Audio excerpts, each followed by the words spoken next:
মাদকের জন্য প্রায়শই নিজের মাকে মারধর করতেন ছেলে। টাকা দিতে না পারায় এবার সেই মাকেই হত্যা করেছে সে। কক্সবাজার শহরে ঘটেছে এই ঘটনা। হত্যার পর ছেলে নিজেই থানায় গিয়ে আত্মসমর্পণ করেছেন। এমন ঘটনায় কক্সবাজারে চাঞ্চল্যের সৃষ্টি হয়েছে। একটা ছেলে তো যেটা চাইতো সেটাই দিত, মা মোটামুটি ওর চাহিদা পূরণ করার চেষ্টা করতো আর কি।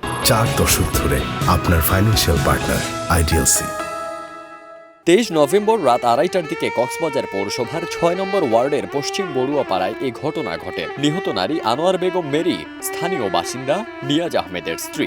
অভিযুক্ত ছেলে হোসাইন মোহাম্মদ আবিদ মাদকের জন্য প্রায় মাকে নির্যাতন করতেন বলে অভিযোগ রয়েছে। ঝগড়া হইতো, সাউন্ড শুনতাম আমরা, কারণ ওদের বাসায় তেমন কেউ যায় না। আমরা কক্সবাজার সদর থানার ভারপ্রাপ্ত কর্মকর্তা ওসি ইলিয়াস খান জানান, ঘটনার পর অভিযুক্ত আবিদ থানায় এসে মাকে হত্যার কথা স্বীকার করে আত্মসমর্পণ করেছেন। লাশ উদ্ধার করে কক্সবাজার সদর হাসপাতালে পাঠানো হয়েছে। ওরা নাকি আসছে কালকে চট্টগ্রাম থেকে, কিছু নাই সবগুলো বিক্রি করে দিয়েছে, খাট শুরু করে আপনার পাকা থেকে শুরু করে সবকিছু বিক্রি করে দিয়েছে অলরেডি। ওদের দোকান পাটও ছিল কিন্তু। লাশের সুরথাল প্রতিবেদন তৈরির দায়িত্বে থাকা এসআই সৌরভ জানান, ঘটনার সময় আবিদ ও তার মা ঘরে একাই ছিলেন। আবিদের বাবা নিয়াজ আহমেদ চট্টগ্রামে মেয়ের বাসায় চিকিৎসার জন্য অবস্থান করছিলেন।